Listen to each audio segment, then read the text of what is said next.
Hey everyone, welcome back. Today we need to talk about a breaking development that could change the way seniors across Alberta and honestly across Canada experience retirement. Danielle Smith has taken another big step forward on her Alberta Pension Plan push, and if you're on CPP or OAS, you need to hear this. Because this isn't just politics anymore, it's about your monthly check, your peace of mind, and your financial security heading into the future. I've been getting flooded with messages from Albertans, many of you seniors, asking the same questions. Are my CPP benefits safe? What happens to my OAS? Will Ottawa retaliate if Alberta pushes too hard? These are not small worries. They're the kinds of questions that keep people awake at night. And I get it. My own aunt in Edmonton, she's 72, and she told me last week, if the government plays games with my pension, how do I pay my rent? That's how serious this feels right now. So let's break down what Danielle Smith is actually pushing, what it means for CPP and OAS, and what you need to do to protect yourself. Danielle Smith's argument is a simple claim. Albertans are putting more into the Canada Pension Plan than they are taking out.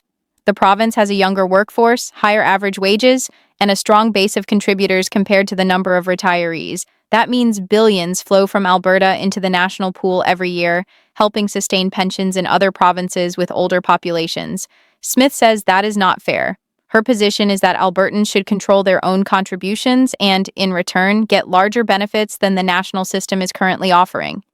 To back this up, her government has released studies claiming that if Alberta were to exit the CPP, it could be entitled to as much as $334 billion in assets. That figure represents nearly half of the entire Canada Pension Plan fund.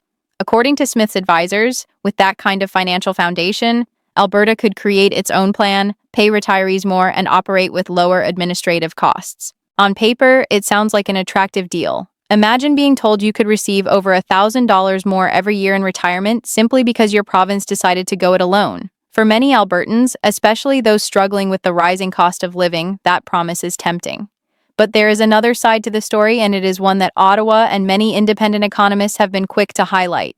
The federal government says the $334 billion figure is not realistic.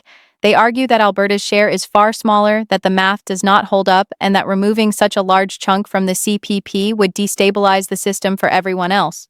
In short, they believe Smith's proposal overestimates Alberta's entitlement and underestimates the risks. So where does that leave ordinary seniors today? For the moment, your CPP check is safe. Payments are being deposited as usual, and nothing changes overnight.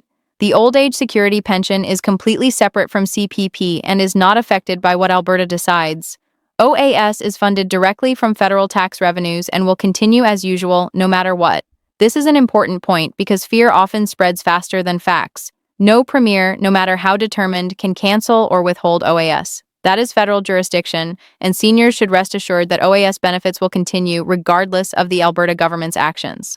However, what the framework signed by Danielle Smith does is put the province on a path toward making this debate real instead of theoretical. It outlines timelines, processes, and legal steps that would allow Alberta to begin withdrawing from CPP and setting up its own Alberta Pension Plan. The next major milestone is September 2025, when an actuarial review will be completed. At that stage, Albertans are expected to face a referendum. It is not the government alone that will make this decision. Voters themselves will have the final say. If the referendum passes, the process of transferring assets will begin. And that is where the real fight will likely erupt, not just between Alberta and Ottawa, but potentially in the courts as well. For retirees, the concern is not just about long-term numbers, but about short-term disruptions. Will payments be delayed during a transition? Will records transfer smoothly? What if someone applies for CPP now, but by the time they retire, Alberta has shifted to its own system? Will they be forced into APP, and will the benefits truly match? These are questions without clear answers today, and it is precisely this uncertainty that fuels anxiety.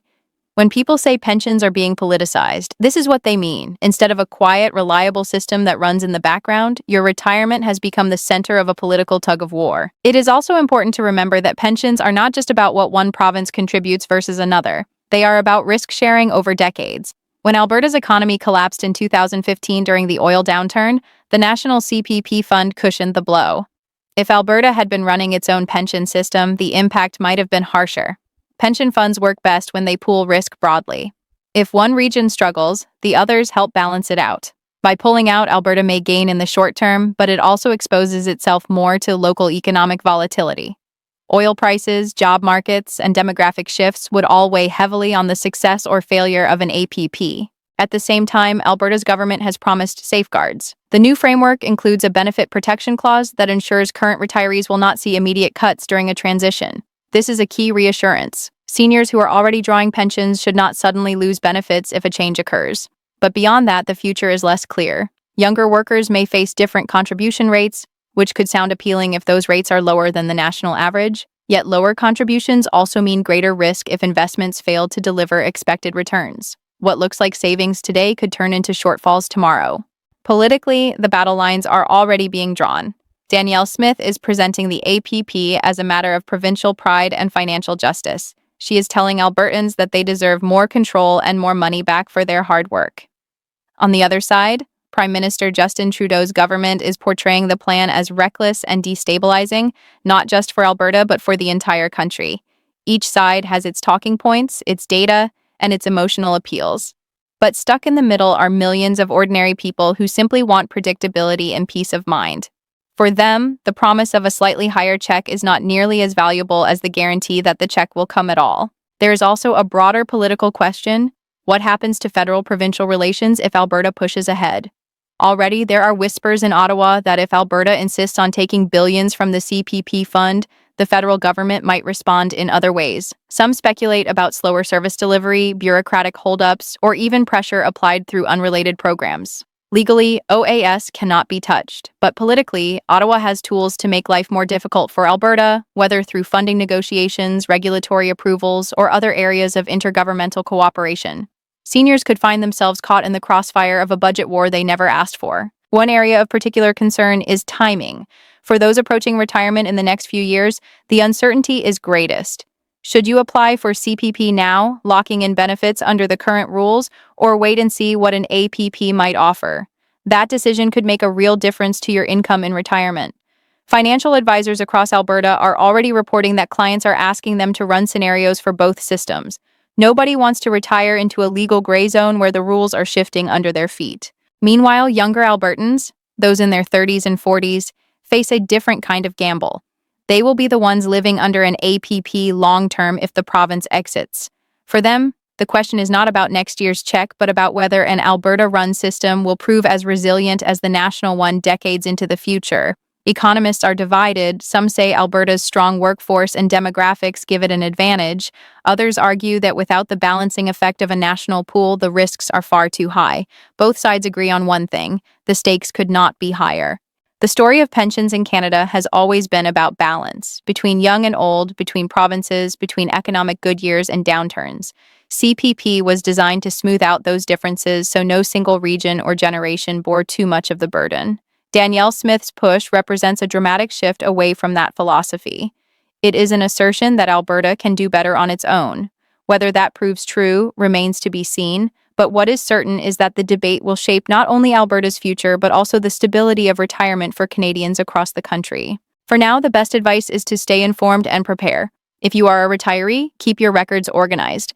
If you are nearing retirement, consider your options carefully and perhaps lean towards securing benefits under the current CPP rules.